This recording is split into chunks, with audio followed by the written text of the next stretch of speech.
guys! Welcome back again to our YouTube channel. So for today's vlog guys, gusto ko lang sabihin guys, gusto ko pong magbigay po ng sarili kong opinion tungkol po doon sa ating pong in-updates po tungkol po doon sa kahapon ko pong vlog or video na kung saan po meron pong netizen na nagbigay po siya ng sarili niyang komento tungkol po doon sa pictures na in-upload po ni Maymay Entrata sa kanyang Instagram. So ayan guys, magbigay po ako ng komento po tungkol doon. For me lang po ha, para po sa akin. Pag meron ka kasing best friend mo, talagang matalik mong kaibigan dahil nga sabi nga nila sa mundo po ng showbiz, it's napakahirap po humanap ng totoong kaibigan. So si Maymay kasi, alam na po na kasi natin si Maymay, it's napakabait, napaka-loyal at yung napaka-loyal siya pagdating sa kanyang nararamdaman or pagdating sa kanyang pag-uugali.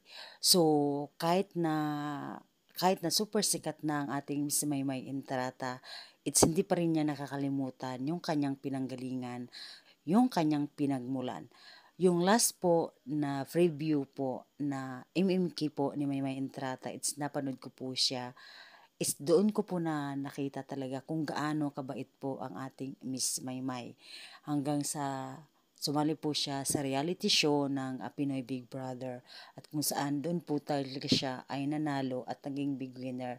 At doon nga po nagsimula ang kanyang career bilang isang artista. Balik po tayo doon sa picture po na in-upload po ni Maymay sa kanyang Instagram na kasama niya ang kanyang best friend. So gaya nga po ng sinabi ko kanina, mahirap po ayon po sa mga artista na mahirap makahanap ng totoong kaibigan sa loob po sa mundo ng showbiz. So nakita po ni Maymay ang kanyang best friend po, hindi po yun artista. So natural lang po talaga kasi hindi siya artista it's normal lang sa kanya na simple lang ipakita kung ano talaga siya kasi hindi naman siya artista hindi naman siya taga showbiz. So ganun talaga ang magkaibigan lalo na kung puro sila Bisaya na talagang siguro naman Bisaya yung kaibigan ni Maymay dahil alam mo naman po natin si Maymay, it's talagang hindi niya kalimutan ang kanyang totoong language or ang kanyang salita na Bisaya. So dito kasi sa Bisaya, it's pag best friend mo talaga, as in best friend mo, ayan, close silang dalawa, syempre magkaibigan sila. So, wala naman siguro masama doon sa pagiging close nila sa isa't isa dahil nga it's best friend nga sila para silang magkapatid kumbaga. So, it's normal lang yan na talagang maghawakan sila, mag-akbayan dahil nga magkaibigan sila. Siguro nabigyan lang ng misinterpret sa ibang tao yung pagiging mabait po ni Maymay sa mga tao na maging lalo na sa kanyang best friend. So, lahat talaga bawat post talaga ni Miss Maymay Entrata, it's inaabangan yan ng mga Mayward fans. Syempre guys, sa mundo kasi ng showbiz, kasi kailangan mo talaga i-maintain yung yung figure mo bilang isang artista. So dahil nga kaibigan ni Maymay Entrata is best friend niya yun at hindi naman yung taga showbiz, so okay lang yun na makipag-close siya dahil kaibigan naman niya yun.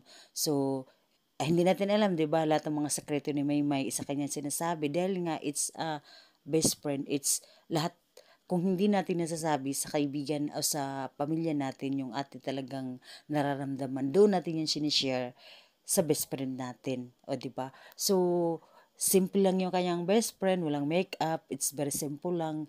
At nakita ko doon sa video niya yung kanyang paan niya at pinupost sa picture. Gino-zoom pa nga ni Maymay at tinatago pa nga niya yung kanyang kuko. So, ibig sabihin, it's very simple lang talaga ang kaibigan ni Maymay. So, hindi na natin pwedeng sabihin niya siya ay tomboy or something like that. Hindi, kasi hindi naman porket hindi siya nag-makeup, hindi siya, it's tomboy na siya. Porket siya ay nakahawak sa baywang ni Maymay, it's tomboy na siya. So, ibig sabihin pala, pag magkaibigan ka, ay hindi naman tomboy, pag naghahawakan tomboy, ganon.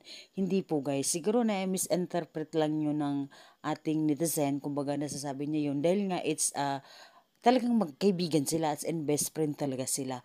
So, ganun lang guys. So, yan lang yung aking komento guys tungkol doon sa in-upload natin nung isang araw tungkol po sa pictures po ni Miss Maymay Entrata tungkol sa kanyang kaibigan. So, ayan lang guys. Dahil nga sineselebrate ni Maymay ang kanyang 20th birthday. Ayan. At hindi lang naman yung best friend niya kasama niya doon. It's marami sila. At nagkakaraoke pa nga sila. So, ayan lang guys sa kayong updates for today. And maraming salamat guys sa inyong lahat. At huwag po kayong mag-bash na hindi naman totoo kung ano talaga yung totoo nilang pag-uugali, o 'di ba? So, gaya nga na sabi ni Mema, it's a best friend. So, yun na nga, best friend. Wala namang dahilan yun para sila magsinungaling sa mundo ng showbiz, 'di ba? So, magkaibigan sila, period. Tapos, yun lang guys, aking updates for today, and thank you so much guys for watching, and don't forget to subscribe to our YouTube channel. Yan po guys, aking updates, and bye-bye!